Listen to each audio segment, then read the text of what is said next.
Okay, everybody. Um, welcome. Welcome to the Seattle Angel Conference workshop. These workshops are designed to really help entrepreneurs who are going to be signing up for the Seattle Angel Conference business competition, as well as for the angel investors who are going to be there judging them, to help them with getting their business up to par. And today we have two speakers to help us. The first one is Osei Gyamfi. I hope I said it right, Gyamfi. Jumpy with an F. Gyamfi with an S. Okay, Gyamfi. Osei Gyamfi is a leader in talent acquisition and freelance workforce solution, helping businesses connect with top-tier professionals. As a key figure at Weekday, he specializes in optimizing hiring strategies and workforce scalability. And in this workshop, he will share insights on leveraging freelance talent, recruitment best practices, and the future of working in this digital economy. And then we have Kara Cohen. She's a co-founder of Akoto Recruiting. And with deep expertise in workforce development, she helps businesses attract, retain, and develop top talent. And in this workshop, Kara will discuss innovating hiring strategies as well, and kind of fill in where Osei leaves off, and then hopefully Osei will circle back and make it relevant for us. This will be an interactive experience, so don't just turn off your cameras, because we're going to be you're going to be on the hook for answering questions, if I'm not mistaken. How do I do, Osei? We're ready to go? Fantastic. You ready to go? All right. Well, introduce yourself, your company, and where you're from, and then the floor is yours. Awesome. Sounds good. Thank you for the introductions. Very spot on there.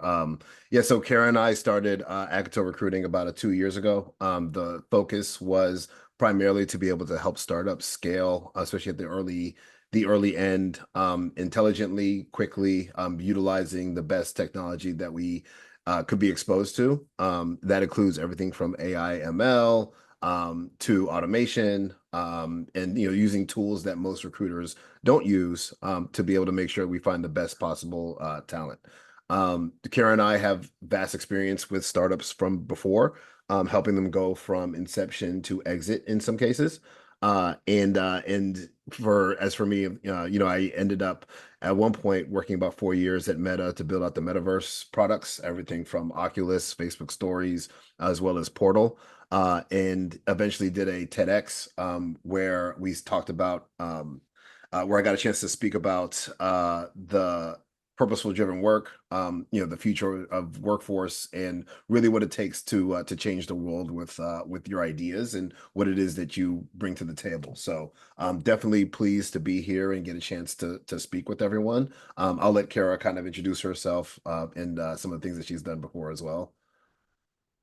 Hi, everyone. Again, thank you for having us on today. I'm Kara Cowan, and I've been in human resources, actually, and talent acquisition, but before acquisition was actually a thing. So, Right.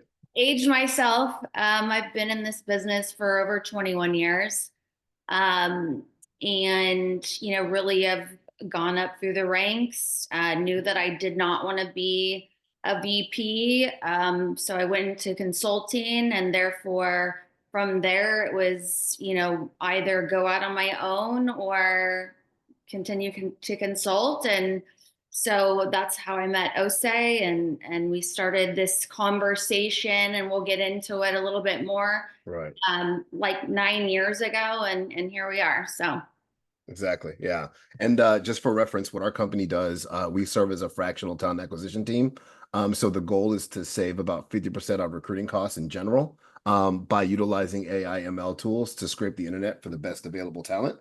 And then we use our combined 45 years of experience to be able to bring that talent in, make sure they start with your company. 23% of companies fail because they don't have the right team. And that's why a co-founder is very important. In fact, Kara and I have Two companies we're working with right now where we're trying to find them technical co-founders. So this is kind of an apt time to be able to speak about this.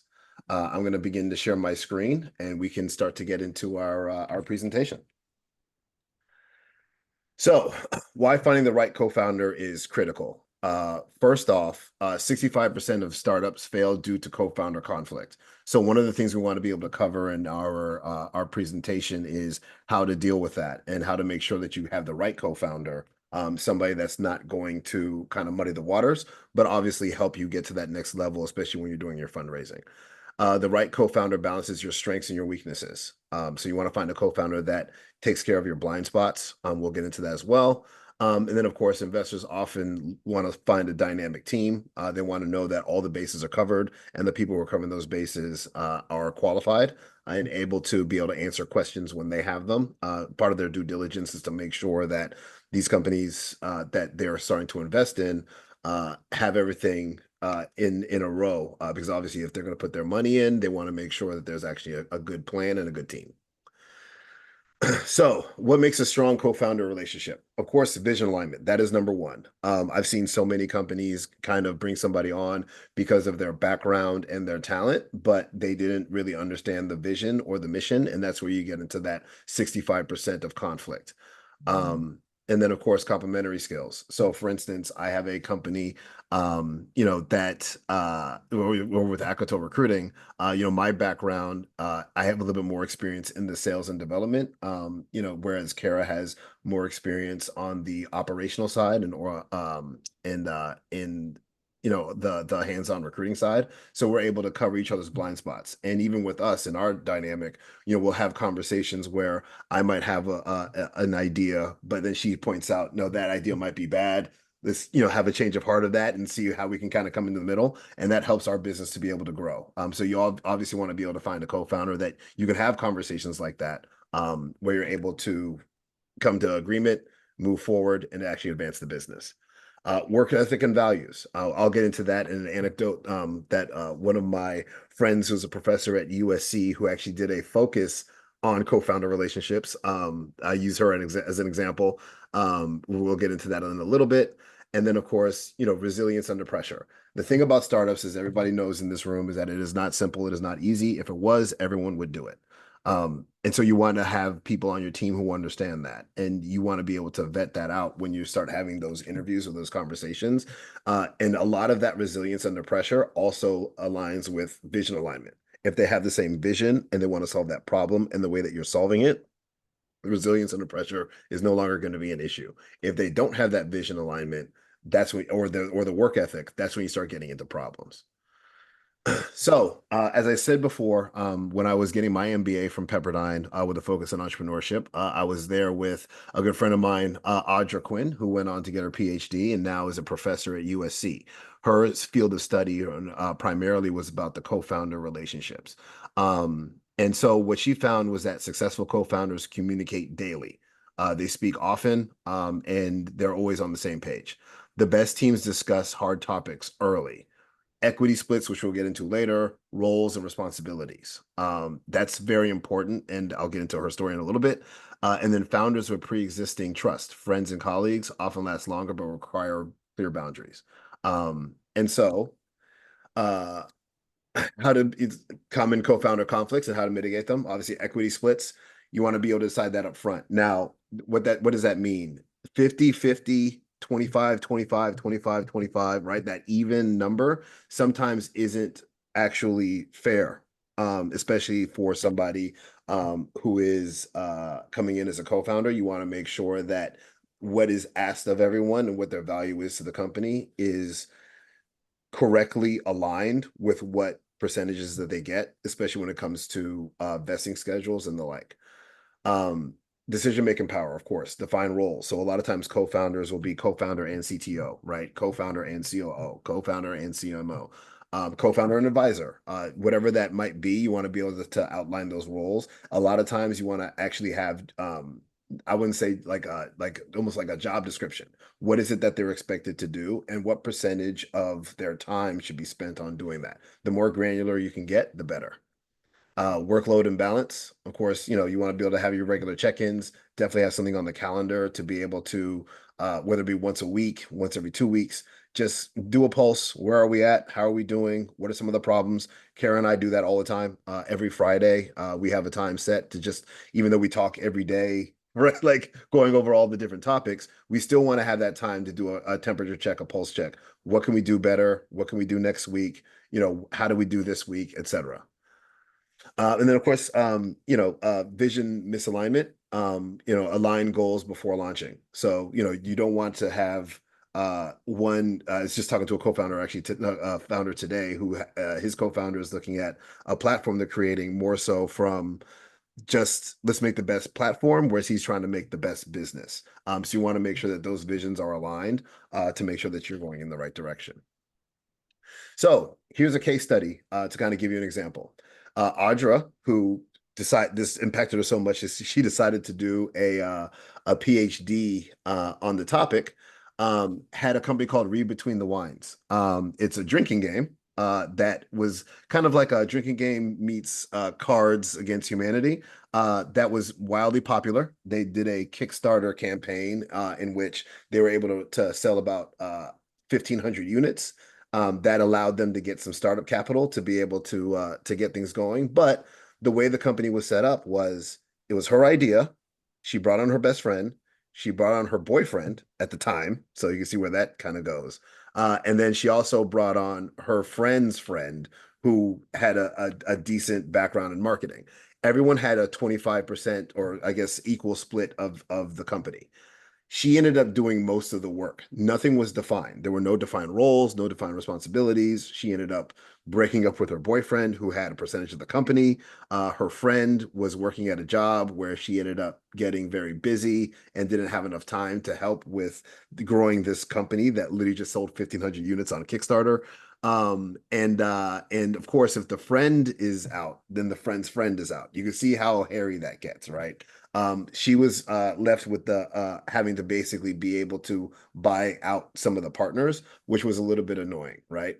She did not outline the decision-making authority. So she couldn't make unilateral decisions without everybody involved, which slowed down progress because a lot of the people, of course, she has her ex-boyfriend, she has her friend who doesn't have a lot of time. That meant that they were very stagnant. Um, the vesting schedule was set up so that as things were going down the line, people were getting ownership of the company at the same rate that she was. So she ended up having to try to figure out what the exit strategy was. And her exit scenario was she would have to buy everybody out at the valuation of where the company was, which she couldn't afford. So Read Between the Wines, which was actually a really popular and promising game, ended up being one of those 65% because she didn't have these co-founder rules in line, right?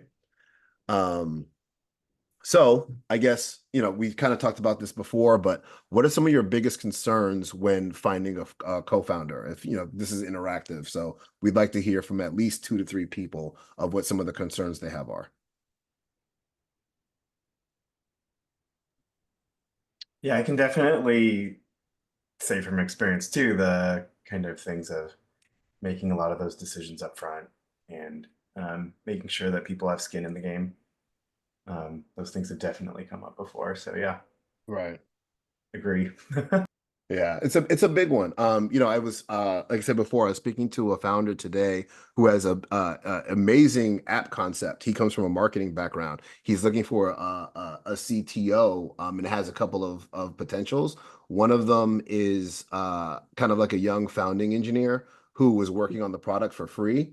But now is seeing that there's getting some traction, right? Like it's starting to grow. They're starting to get some deals done, and wants to be a co-founder and ask for 33%. Right. So they have 2 founders already, who are 50-50, which probably wasn't the best idea because he's doing most of the legwork. And now this new person wants to come in and say, I would like a third of that. And I had to explain to him, if that person's going to get a third, they literally have to be super seasoned, be able to make a phone call and raise capital, basically be like be able to run the company in your stead, right? Like they have to be so in line with everything, that might be a little bit difficult. When he asked me, what do you think, percentage wise that this person should probably get, if they were to come on board, And I was like, see what other companies are doing, but what I've seen is anything from 5 to 10% depending on what they're doing, right? And they have to kind of be okay with that, and you also have to take account of what the market is bearing for somebody with that job description. So yeah, that's always kind of important as well. Anyone else? Oh, Yeah, I feel like just people, I mean, meeting people who would be a good fit, I think is kind of one of my issues. I'm a technical person and I run mostly in those circles. And so, but I'm trying to find someone who's complementary to myself, right?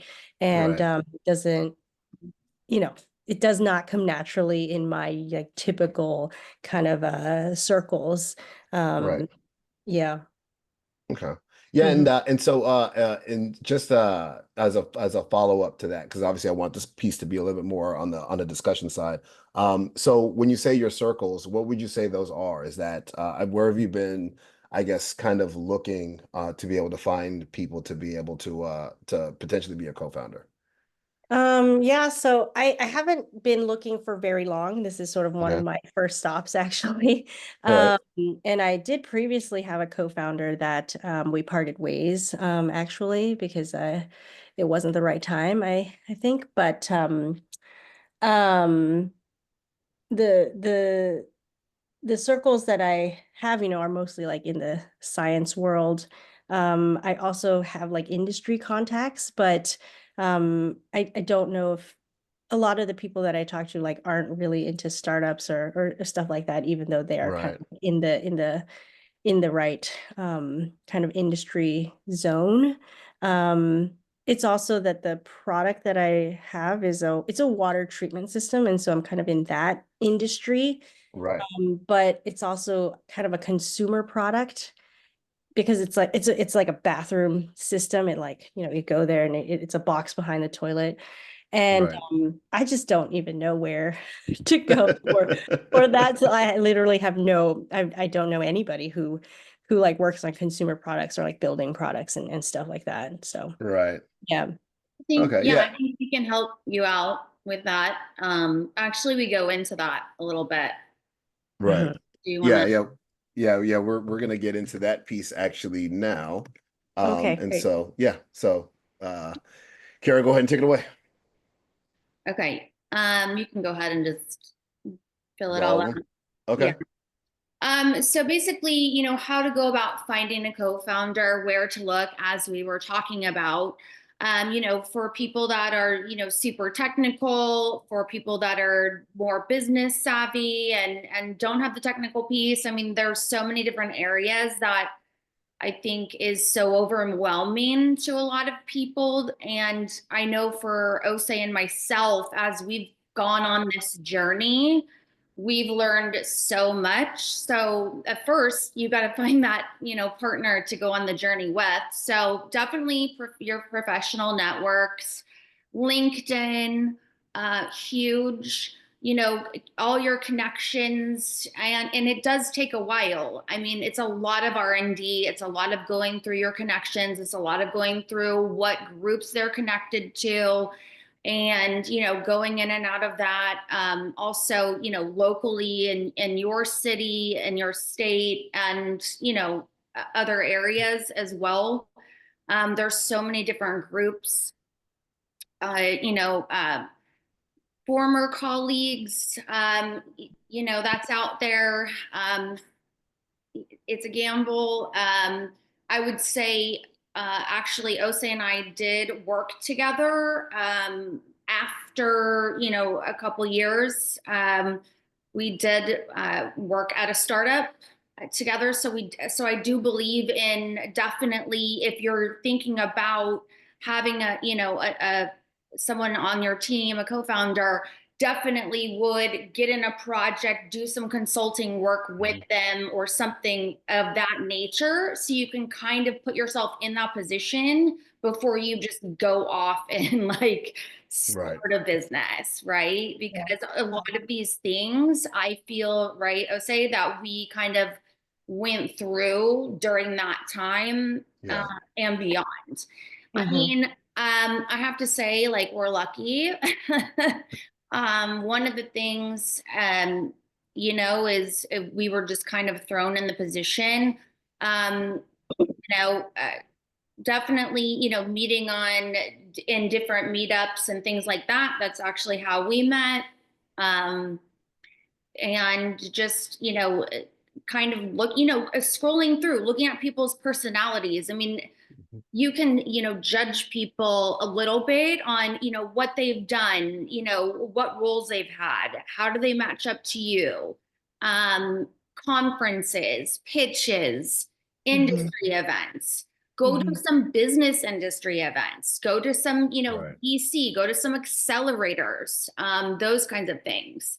Also, recruiting, you could call on Akoto, us, Right. obviously, we work in this a lot. We work with startups who are looking for, co-founders where one is more business savvy and they need that more technical person. So really like seeing, like, looking at your strengths and weaknesses and then looking for that in your partner. You need someone to balance you out. So Yeah. And one of the things I'll even add to that is LinkedIn is a huge tool. You can, for instance, you said you're in water treatment, right? And it's also a consumer product. And so you actually have an interesting intersection of two different kinds of products in one. And so going on LinkedIn and trying to find people who have some experience in Yeah. water treatment or some form of bathroom oriented consumer product may be ideal to ask for advice, right? One of the things that I always tell people is when you ask for advice, you get money. If you ask for money, you get advice. And that goes with anything. If you ask for an end result, give you advice. If you ask for advice on an end result, right, then you kind of get what it is that you're looking for. And so a lot of times you can come across with people and connect with them and say, let's say, it's somebody who's high up at a certain type of company or so on and so forth. You just let them know, like, I notice that you're well connected, you have a really good experience. I know you may not be interested, but who do you know that might be interested in being a co-founder? Who do you think would be good, right? Like in this type of arena. Now you're starting to get those referrals, right? Again, like we said, you want to ask investors, mentors, colleagues for introductions. You can also go on LinkedIn, connect with people. You'll be surprised how open folks are to being, just kind of connecting. And then from there, just ask like, hey, the reason I connected is for this reason. I'm looking for somebody to help me, so on and so forth. Do you know anyone? And from there, what I always tell people is once you find somebody and they show you they're interested, that's one thing. The next step would probably be doing something where you would say, let's put together a project, right? I have this problem. Please put together a slide deck of maybe 6 slides of Yeah. what you would do to address the problem and solve it. And if they're willing to do that, that shows a certain amount of commitment to actually being interested in what it is you're trying to do. And then you can also see how they would solve that problem. And it gives you a sense of what it's like to work with them. That's something that we've suggested to one of our clients. It's an app developer out of Toronto, and they're looking for a CTO. And, they said they don't really have a hiring system yet, right? It's like 3 people and they're just raising funding. And now they need that CTO co-founder. And I explained to them the best thing to do is to what is one of the problems you have on a technical level. When you find someone who says they're interested, have them put together a 6 to 7 slide solution, and present it to the 3 of you. Because that way you know what it's like to work with this person. You see how their brain works. Like, how are they approaching this problem? Do they see it as the same kind of problem that you see it? And from there, you get a good understanding of what it's like to work with them. And they've put in that commitment to doing that additional work. Most places would be like, phone interview, show up, talk to some people, get hired, and then you have no idea what they bring to the table. At least this way you'll have some concept. Right. All right. All right, and I'll fill all these out again. Yeah, which, we went over where to look and a little on the, suggestions for finding the right fit. But again, really looking at that balance, you know, looking at your skill sets and being really honest with yourself and saying, you know, these are my strengths, these are my weaknesses, and, you know, finding that person that fills in the gaps. Also, vision and values. If you do not share those things, they are wrong. If Right. you all do not, you know, go out and find business in the same way, or it's a team, like it's a team effort. Literally, Osei and I do most everything really together, and we've kind of always started that way. And I know that, you know, some businesses, it's like, of course, there'll come times where we might get a little double booked, but literally we try to do everything out the gate together. We are on Mhm. calls together. I mean, 9 times out of 10, always everybody sees us as a, you know, a solid Like a partnership unit. front unit, you know, right out the gate. Um, Again, we talked about like trial collaboration, transparency, and communication. I'm an over communicator.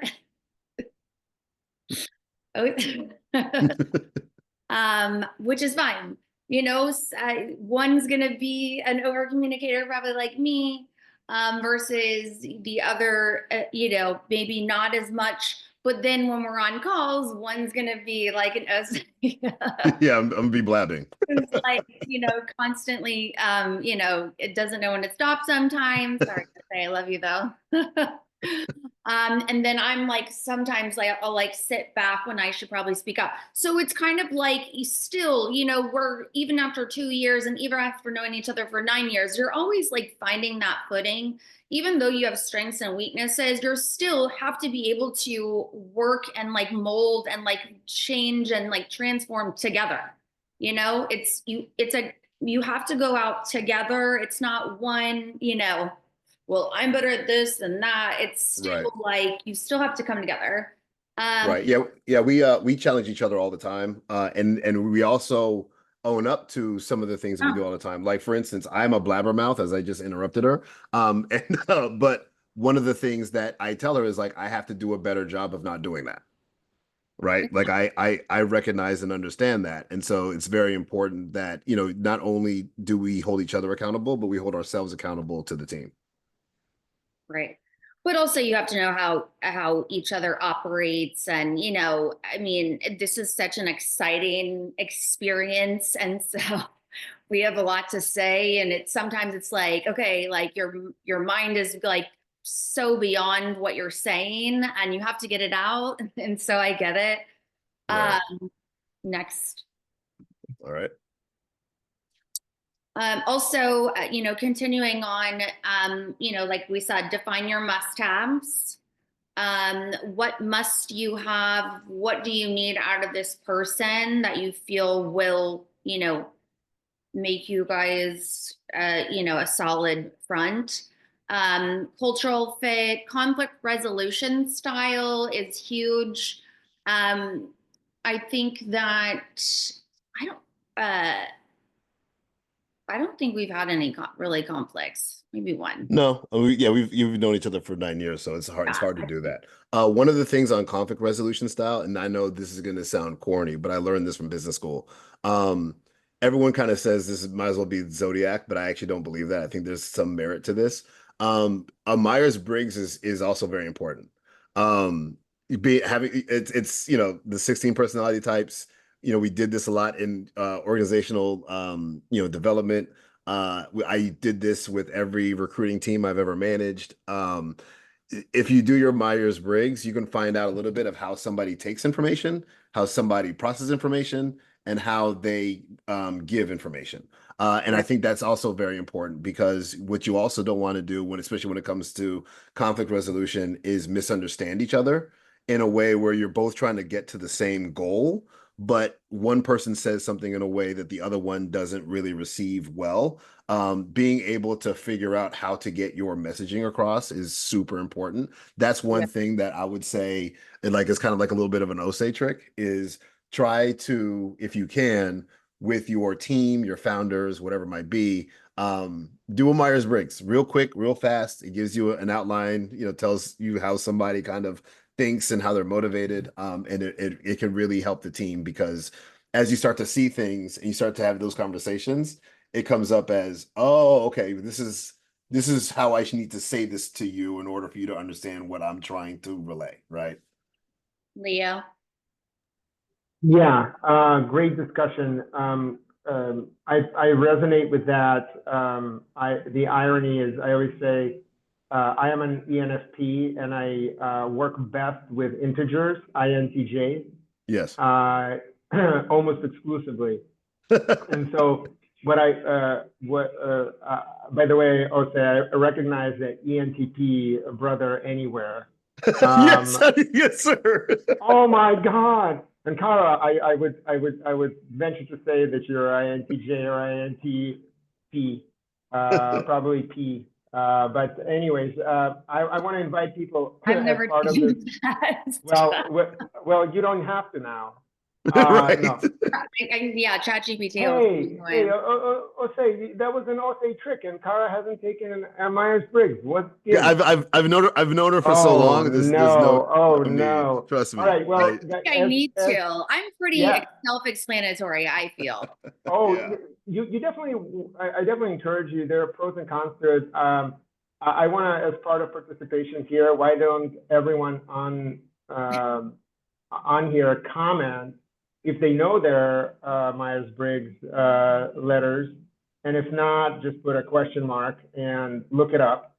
Yeah. I also wanted to, I'll see if I can find it, but there is a link to another test that's been designed by Founders Institute, and we just had them speak on Tuesday. It was really, really good. And they specifically focus on founders and startups. So if you go to Founders Institute and come, they have a whole test that they've designed. They use it to vet people for their accelerator. So anyway, so yeah, put in yours, everybody, and go ahead, Kara. I just wanted to include that. Nice. Although whatever works for everybody. I'm one of those like chameleons, I feel. I don't know. Osei can tell you.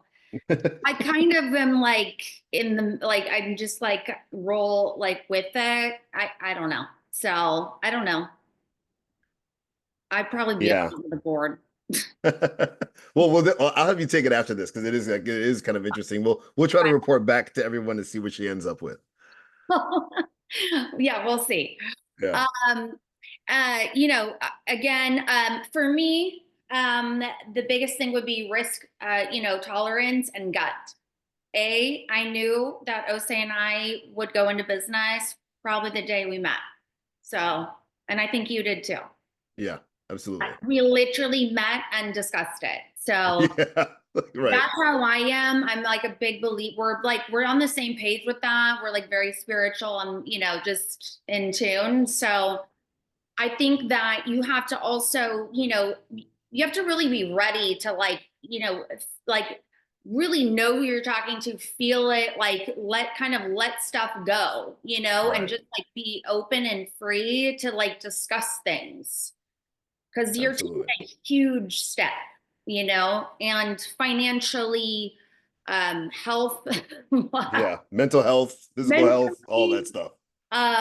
It's a huge risk, and this person's got to be able to literally weather the storm. If one's down, they've got to be able to pick you up, and vice versa. I know that we do that a lot, even if we don't even realize it. So we're finally on the trajectory, but it's a rock. If whatever they say about starting a startup is 100% true and probably worse than they say it is.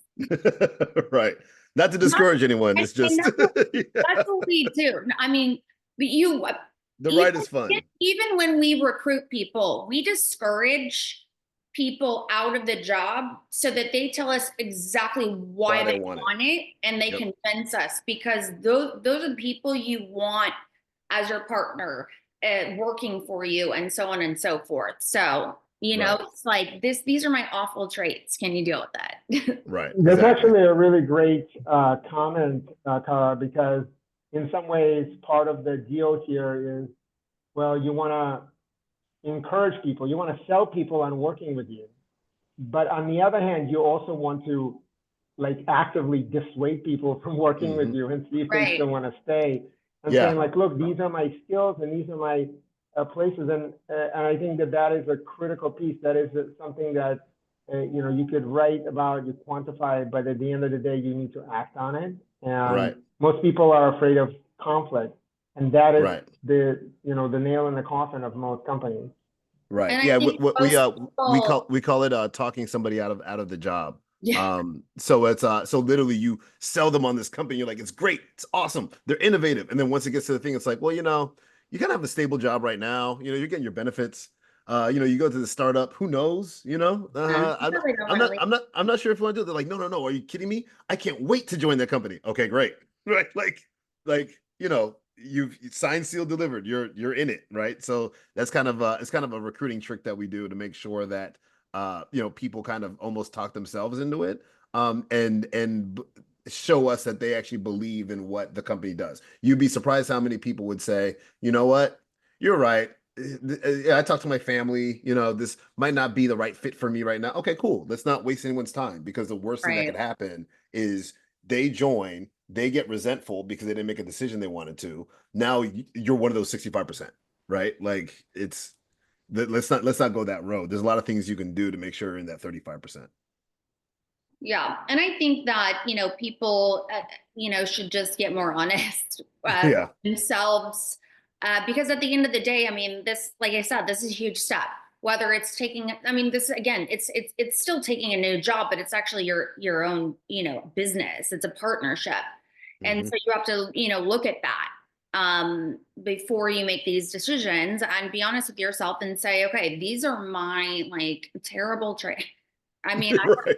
I have them. I mean, I'm really honest with that. I think once you do, I think it'll also make your life and your business that much better, because you're going to start fixing stuff with your product, with you, with Right. how you run business, with how you talk to people. And if you talk to people and you own it, and you just come out and you have a conversations and you ask for help and all of these things, it's going to change the way that you go about business. It's going to change your relationships. And that's really how Osei and I go about, you know, talking with people, not only to get their business. That's not how we come out, you know, is like the sell. We enjoy getting to know people, and seeing how we can help, if that's with us, if that's with somebody else, if that's connecting them somewhere else, you know, and just helping everybody build is Right. kind of how we go about things. Yeah, And that's more one of people are going to want to connect with you and help you. right. And that's one of our missions is we are not money grubby by any stretch. Our main thing is bringing value. And so because we're both on that same page, there's not a lot of issues there. Because the And money is going to come, right. you know. It's all about trying to help startups like, you know, the ones that you guys are building as you start to, you know, raise capital and the like, have the best available team and make things happen. Mm-hmm. All right.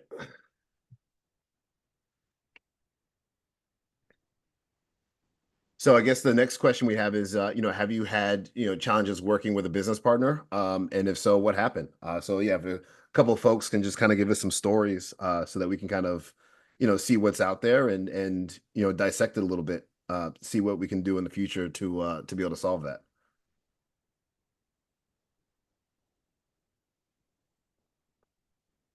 Sales guys stop selling. Anyone? Bueller? Oh, yeah, I have a story. I guess I started my company a couple years ago with a co-founder, and we were, you know, 51-49. And but he was sort of more the business side, and I was like the technical person. And actually it was not really, this is not a dramatic story, actually.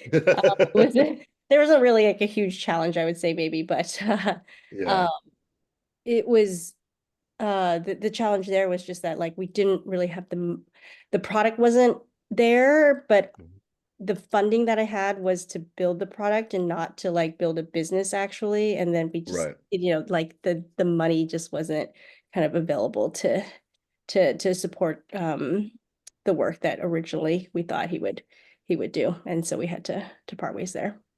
Got Yeah, you. I mean, Okay. that's tough, especially, when you bootstrap, which Osei and I are. Right.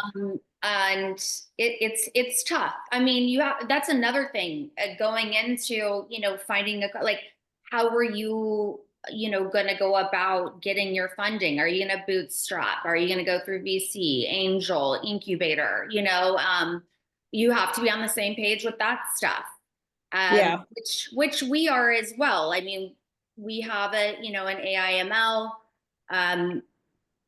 tool that we're, probably going to look to automate this year. And so we are already in conversation with, are we going to make that a separate entity and go after funding? Or are we going to be in a position? I mean, because obviously it's building out an AI, tool, making it, automating it and, all those costs. So it's like, can we bootstrap that or Mhm. make it a separate entity from our other business and then go after funding that way and whatever. So we've already started those conversations. And so we're already, kind of working through that and like step by step, even though that's kind of like a little bit farther out sometime this year, we're still already having those conversations like, okay, but next we have to, talk to our developers, our data scientists, this and this, and see how that's going to be built out. And, Right. Yeah, so I think if it was,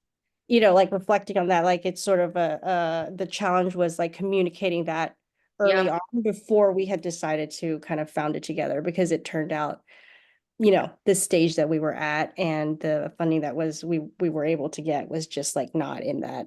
And the Right. decisions that like I made, I guess, like weren't Right. turned out not to be. yeah. Um, I think we all do. I mean, through these couple of years, I know that Osei and I have had some trials and tribulations, and you just kind of have to be like, okay, we learned our lesson. Luckily we didn't lose a ton of money on that. right. Luckily, we're, I think, staying on top of them. And then the next person, you partner with for various things, whether it be marketing and those types of things. And, in our business, there's not a lot of people who market for recruiting and so on and so forth. And so we've learned a lot about that, more than I ever thought in my entire life. you know and Yeah. also even like podcasting and just again, like you talked about, like you're technical and all of that, maybe even think about starting a podcast or come on our podcast, let's chat, and let's get you out there. We'll do that too. We'll interview founders and so on. So maybe that would be a good idea for you to come on our podcast. We talk to you about what you're looking for, what your business is, those kinds of things. It puts you out there. Trust me, I never thought in a million years. I am a nerd. I like to be behind the or like to be behind my computer. I am the emoji with the computer girl. That is me. So it's taken a couple of years. I was able to tell you, for me to, get used to it. But again, it's really like, having those talks with yourself and getting yourself out there and in front and in those uncomfortable situations and conversations that will really put you in a good position. Right. And you'll be shocked the more you put yourself out like that, the more that people will gravitate towards you, and maybe you might find your co-founder or next business partner that way. Mhm. David has his hand up. Yeah, sort of just a quick story. We were bootstrapped, my co-founder and I, and they still have a position in the company, the equity position, but they're not like daily active anymore. And we were on the same page with, we wanted to bootstrap. We were on the same page with like, let's avoid funding if taking outside money if we can. And we both seem to have the same vision for, how big we wanted to try to get to. And we got ourselves to a comfortable spot. And then my guy sort of fell off the critical path, right? We're supposed to talk to people of type A, and those are the clients, and those are the folks who would give us money. And sort of switched over to like a marketing networking type of mode when it was still way too early to do those kinds of things. But, if you built yourself from nothing to a moderately comfortable wage in Seattle, it's sort of easy to just, that was a rough 2 years, but now let's take a breather. My guy like never got back on like the grind. So two things that worked out, so that it was a terrible situation, you understand, and had to bring some outside help in to help, mediate conversations, because I'm the type that does a lot of yelling. I don't keep my anger in at all. It's good. You know your your limitations. So I had to bring in help, to make me leave the room when I needed to say something, things like this. But you were talking also earlier about equity percentages that folks get.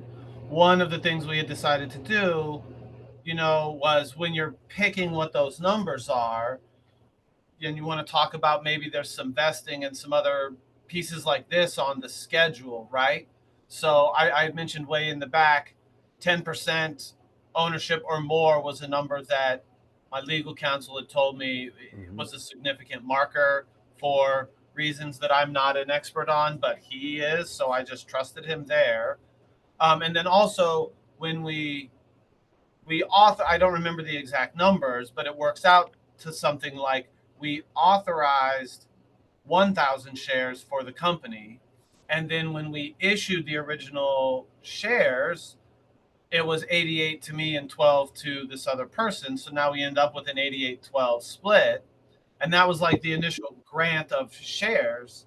So then down the road, if they're not participating and there's still some other, vesting schedule happening where some of the other authorized shares can then get issued to folks who are still participating. And, it sort of prevents, if somebody needs to leave or is in some case having an uncomfortable situation where you sort of have to push them out the door, Right. It protects the company, from somebody hanging on to basically too much. You stopped participating, you're not going to get your, grant allocation or those options available. Right. No, that's your lawyer smart. is the bigger wag right there. Yeah, absolutely. I have a great lawyer in Dan Wu from O'Melveny, and he says the same thing all the time. A lot of times you want to make sure you have some kind of conditions in writing. So people can obviously continue to vest, but it's based on certain activities that are expected, so on and so forth. And like basically it's almost like bringing on an employee, right? So if they're not doing what they need to do, then and it can be documented and proven and all that, then there are ways to be able to get out of that. So that'd be something to think about there. Yeah. I mean, I feel for everybody, and I'm glad that I'm not in that I'm not in this position. I mean, that's why, again, starting a business, finding a co-founder, like take your time to make sure, Yeah, take your time, vet, have them fight for this position to be able to work with you, and have them, they should understand, a little bit about what is it you have going. Leo has his hand raised.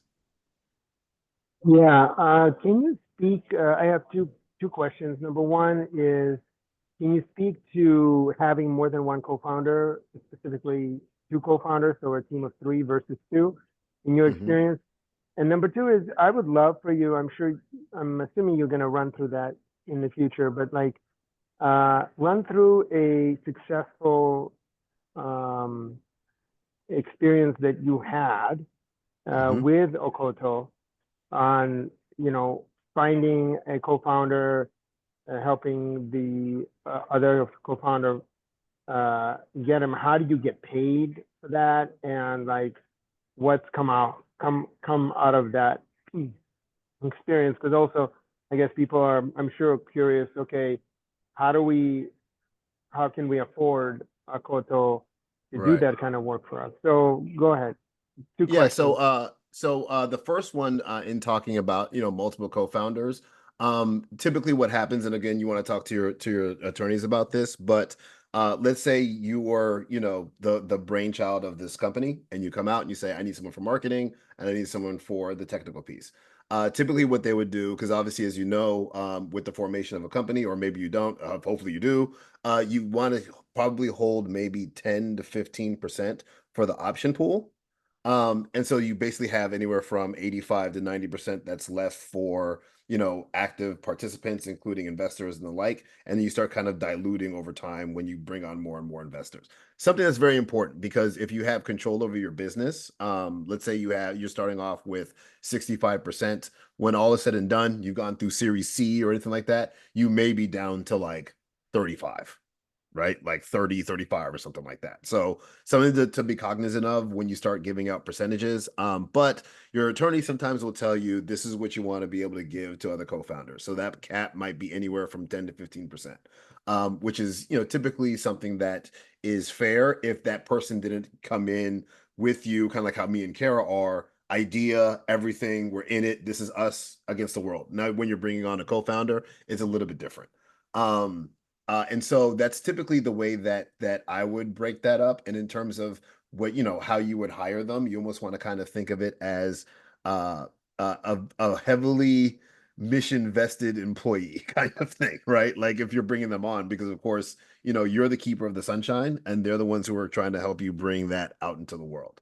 The way that we have worked in finding co-founders, because obviously a lot of companies don't have a crazy amount of capital at the beginning, is we've done some deals where in lieu of almost like a safe agreement, it is a safe agreement. So in lieu of payment, we can help try to find those co-founders with a safe agreement that goes into the company, whether it be an equity or a cash payout on the next round. So we're almost like an angel investor in that regard. The Right. reason why, oh, go ahead. You do become an angel investor at that point. Yeah. And by doing that, because we're vested in the company, we, Kara and I, again, we're about bringing value. So now we're doing extra things. We're, introducing the company to angels. We're introducing the company to vendors that may be of benefit. If there are tools that we have where we can help the company move the needle in other areas, we'll start to do that. So now we become more of a partner, an invested partner than anything else, right? So that's kind of the way that we would operate in that function, because a lot of startups at this stage, they don't have a lot of capital, but what they do have is a good idea, a good concept, and if they have the right people, they can get to that next level. So we come in to try to be able to help them do that, and if we're successful, then everybody wins. We're big on that win-win-win situation. If there's 3 entities in what it is that we do that are doing well, then awesome. Right? If we have a company, there's us and a candidate, and the company gets the candidate they want. We, get whatever transaction we have with the company. We win, they win, they win. Right? So everybody's happy. That's kind of what we go for, is a 3-entity win. And so that's how we usually set it up with startups there. Right. We're definitely a big picture, type of how we operate, how we work, and our, payment structure. Again, we are a startup. We've worked in, outside, for all the way around. We've seen it. We've seen what works. We've seen what failed. We've been in failed startups. So I mean, we've seen like all different sides, and have really, and that's why we started Akoto. We are a retainer, like a retainer basis is how we get paid. And it depends on, again, on, how many positions, how much time, and so on and so forth, which, because we use our own in-house AI ML tool to do most of our work, which as recruiters, if you don't know, it's sourcing people all day, every day, Mhm. day, night. I mean, I'll be Right. up 5 a.m., you know, and like I don't know if I ever sleep half the time. Maybe Osei might. I don't think you, but that's just how we work. That's how we operate. But yeah, so we do like a monthly retainer. That way it makes it affordable for startups. We understand that they're bootstrapped or Right. there's funding and they have so much funding that goes towards this many positions and so on and so forth. So we work with everyone. That's also why we invest. Right. And We invest our time, our resources, our networks, you know, because we want to push the ecosystem. As long as we're doing that, we know we're doing the right things and we'll be rewarded in the end. And especially for you asked about co-founders and how we operate.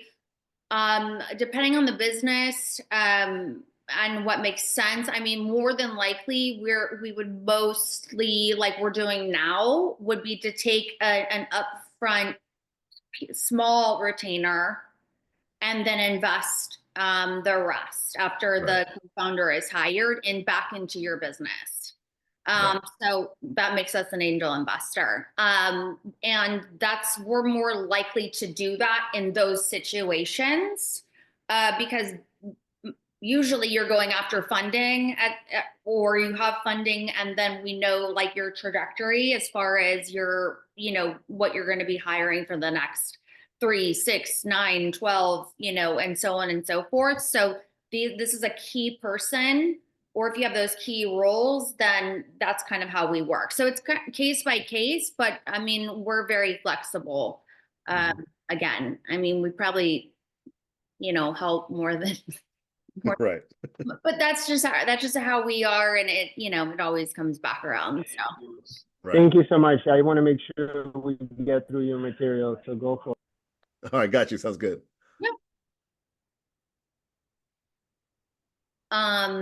We've kind of gone over this, building a long-term co-founder relationship. You know, commit to regular co-founder check-ins. You know, we check in with you. We talk every day, and I send a lot of voice memos and text, and we're on, you know, Slack and, you know, whatever there is, we're on it. LinkedIn. I mean, I'm constantly sending information out. And then, you know, some of it, you know, not even that, but also you need to be out there and you know, going to events and stuff. So someone might be better, one of you might be better at finding those, which happens to be me. And so I just send them, and Osei is like, whatever you send me, I sign up for it, you know? So it's like, I don't have to worry about, sometimes I'll ask, I'll be like, you know, did you? He's like, whatever you send me, I sign up for it. So I just kind of go on that. If we have like out of town events, then again, I mean, he just went to San Francisco. I mean, we have to look at the budget. We were thinking about going to San Francisco tomorrow. Again, there's going to be more events. Do we want to go? Yes, but we have to look at the budget. So I think, again, you know, don't get ahead of yourselves. Like, discuss these things out. Yes. And keep reminding yourselves that this is going to happen again. There's going to be more and more and more. Also, you know, how do you make decisions? Who makes what? I think sometimes, you know, one has to step up and like make the decision for the other one, or be like, you take it away, you know, we're good about doing that. Sometimes I'm a big like asker of like, what do you think? And I was just like, just do it. Like, I don't care, you know, much is how I am. But another like conflict resolution training, you know, again, if you're going into that, there's so many things, especially on LinkedIn, seminars that can help you, that you can just pop on and listen to. Or like, you know, when you're going after bidding, or like whatever, there's so much material out there to look at and jump on, online, in person. And then again, celebrate every win, and always look at, as small as it is, always, always, always celebrate it. Yeah. Yeah, you gotta think of your business like a roller coaster, right? Every single loop or thing you do is wee, right? Because that's the point, right? The journey's just as fun as the end. But it's the hardest part. So yeah, that's one thing that Kara's getting me to do more of is celebrating every single win we have. Because I'm always thinking, okay, what do we do next? And she's like, let's take a beat. Yay, Yeah. we did a thing. Like let's be happy about that and let's talk about what's next tomorrow. And I'm like, always like reflect. Always, I feel like that's another strength of mine is to be able to look back and look at today and be like, you know what? I can see that although at the moment it seemed so ridiculous and so just aggravating, all of these things, but now I could look back and be like, I am so much better as a person, a co-founder, you know, a business owner, whatever, because of all of these things that we have gone through and all of the, you know, trials and tribulations, and looking back and being like, you know what, I'm glad that we resolved all of these things, or we had to, I mean, we've gone back and we've changed the way we've had our business set up, like right. many of times. Yeah, 3 or 4 Get to times. where we are today. And I'm glad that we didn't present ourselves until now, really. Right.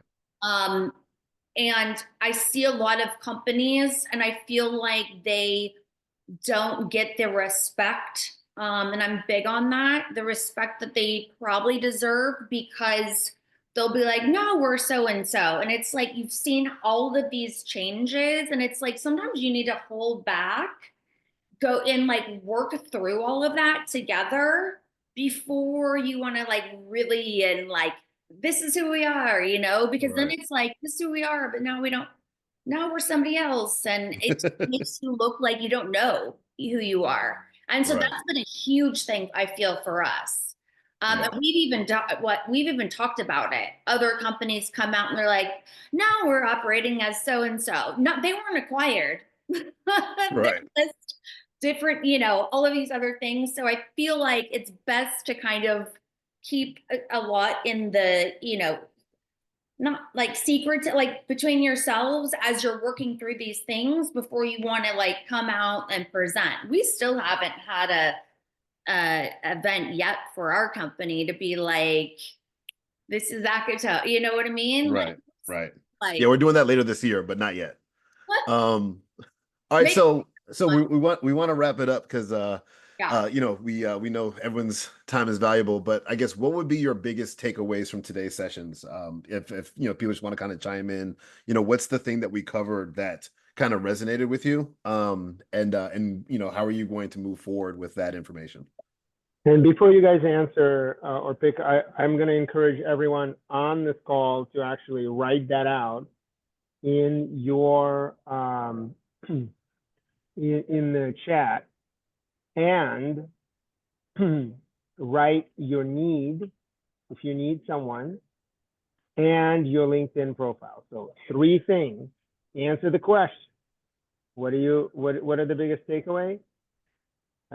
What would you need in terms of co-founder help or angel, you know, board of advisors, directors, whatever, that Akoto can actually help you with? Mhm. And number 3 is your LinkedIn profile. All right. And also And then talk it through. Yeah. connections outside of all of that too. Right. You know, different events or whatnot that we can help you with or get you in touch with. Yeah. Before we do that, can you just briefly talk about which areas you specialize in and who is your ideal customer? So then people here can actually refer, if they can't refer themselves, they can refer people who they know, right? As Yeah. I like to say, refer through, not to.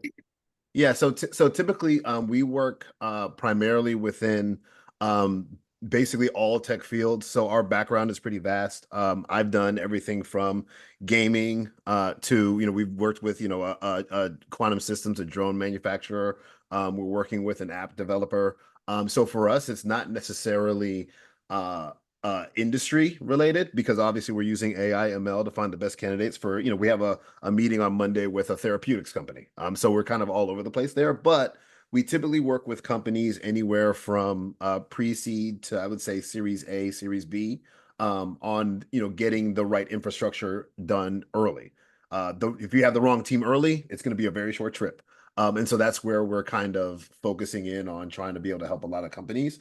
So I guess that would be the biggest takeaway. We don't work with hospitals. We don't work with, general contractors for, building houses or anything like that. We probably stick primarily in the tech or manufacturing production fields, software. And so, yeah, that's kind of where we are. I would say clean tech, health tech, biotech. We are Defense. some prop tech, software, SaaS, AI, Yeah. Gen AI, Gaming. gaming, government. I worked heavily in the government security, so Fed tech. What else? We have, I mean, both Osei and I have our strengths and weaknesses. I mean, I've worked in some areas more, I haven't. Yeah. vice versa. Yeah, and that's another good point about having that co-founder, right? Like Kara hasn't really worked on gaming, but I have. I haven't done a lot of work in the government. She has, right? So the both of us can say like, oh, this is how this operates and works, and this is what we're looking for in areas that we may not know, right? So it helps us kind of broaden out the kind of companies we work with, and that's why we can focus on, primarily we just want to work with manufacturing and software development or gaming companies that are anywhere from pre-seed to Series A, Series B. Excellent. All right, let's get a couple of people to talk about their takeaways. Yeah, please. What was the third thing that you wanted to ask, Leo? It was things your that we LinkedIn learned, what we're profile. looking for. Yeah. All right. Okay. What you're looking for in your LinkedIn Yeah, LinkedIn. profile. Yeah. Yeah, I'll just And then start before off, you leave, and then the tip here for everybody, when you are attending a Zoom event, you can, before you leave the event, you can always save the chat, like save chat. And it's a text message, a text document that you will have on your phone or on your computer. You can access much faster.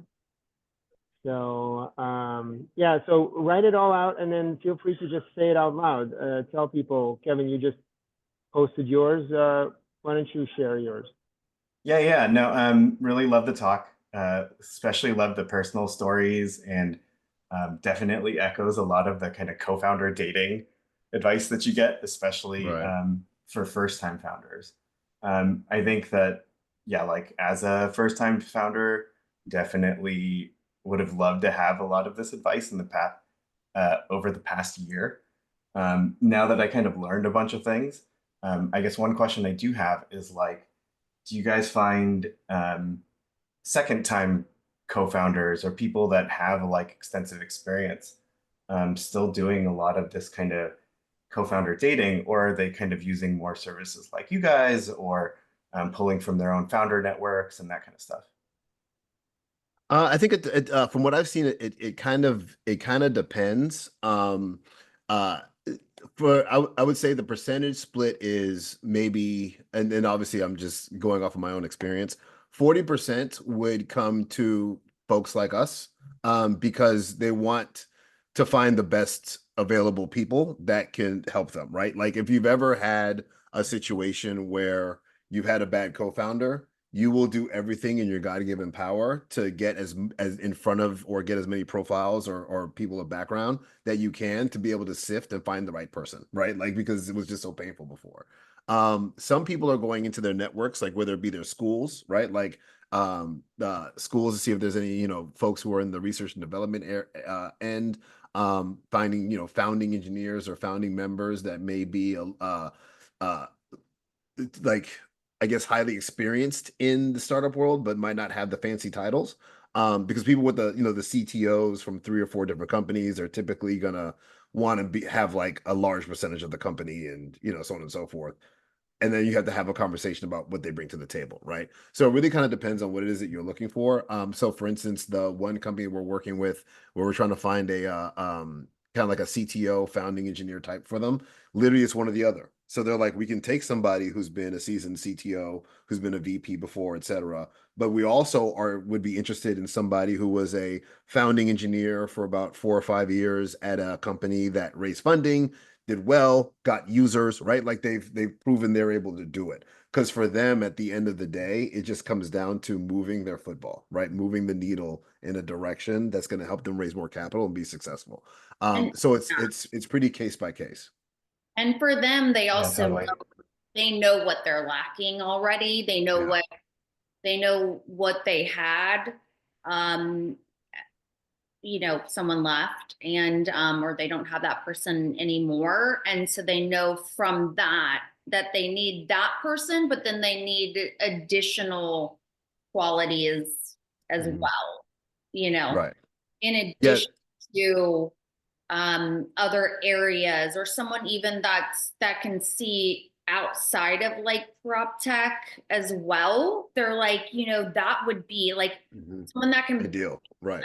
a different perspective in kind of the same area, but some other, business that they've been in that they can bring to the table. They're like, that would actually be so like, you've got to really like look outside the box as well. And I think that again, it's always funny, people are like, oh, it's so easy to hire people. And we're like, okay, yeah, go ahead, go have fun, do that. And also do your business and make money and all of those things.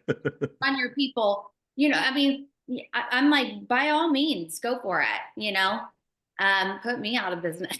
Not gonna happen, but and they're like, you're right, it's like, yeah, you can't hire all your friends and everything else. Right. And also, again, I think you have to look at yourself in the mirror and be like, do you trust yourself to really vet someone and hire these people for the right reasons? Like, or do you need help with that? And it's like, we go to professionals, for different various things. And that's why people come to us, is because we have been doing this a long time. It does take us, even though, yes, we have AI, ML and whatever. I can read things. I can read people. I'd like to say I'm now a psychologist, psychiatrist. I don't have a PhD, but I probably should. At this point of just all of these things that we do day in and day out, all of the traits, everything else, like we're so in tune to all of that we can just see stuff very early on and quickly. And that's why we try to talk people out of it. And we go about things differently to try to work the way that your minds are working, to get you out of that, to see, because then you can really tell like more in depth about who somebody is, what they, they'll get comfortable and whatnot. If you cannot do that, then you're going to fail at finding a co-founder or in general. So yeah, I definitely echo that. I mean, like, especially. Oh, go ahead. No, that's beautiful. Did anybody else wanted to give a quick focus on what their takeaway is?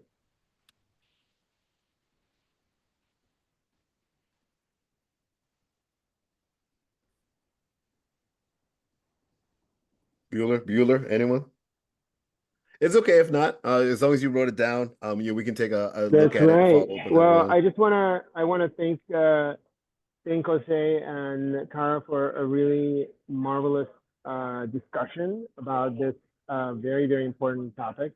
I certainly have had my share of stories of co-founders, so it is critical. And I just want to wish everyone here the best day. Please go to Meetup to see our slew of other workshops. So most likely I will see you all later for the next installment. Yeah. Until then, keep defying the odds. Oh, one more thing before you go, Osei or Kara, can you put into the chat your podcast? What is your podcast? Oh yeah. Oh yeah, yeah. It's called Talent Takes. We don't Why have don't a you channel put for. Yeah, we don't put have a it channel for it in? yet, but it's on our LinkedIn. What we'll do is Oh, we'll put our are you? Okay. Well, yeah you we'll and put I our need to LinkedIn talk on. because I have my own podcast, but Yeah. you buy all these tools and you can make 3 or 4 podcasts with just all of that.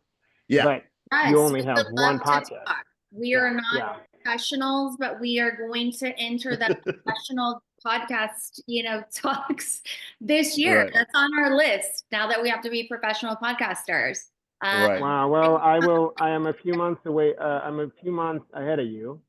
Okay. So for those of you who are interested, I just put up our podcast on YouTube, but called Defying the Odds. I'm sure that you can relate.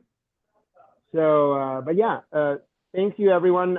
There is a Seattle Angel Conference has its own event coming up where the applications are open for the what's called SEC 27, the 27th competition, where you get to run to win $200,000. So if you're in that state and you wanted to try your hand at pitching, you're going to have 50 or 60 angel investors, accredited investors who already put in the money into the big pot. And even if you don't win the big pot, you might get a sidecar deal with someone because they really like you, and might be able to find yourself a co-founder. So, Right. with that, I want to wish all of you guys a good day. Awesome. See you All all right, thanks later. everybody. Thank Right. you. It was Thank nice you. meeting Bye. you. Thank you.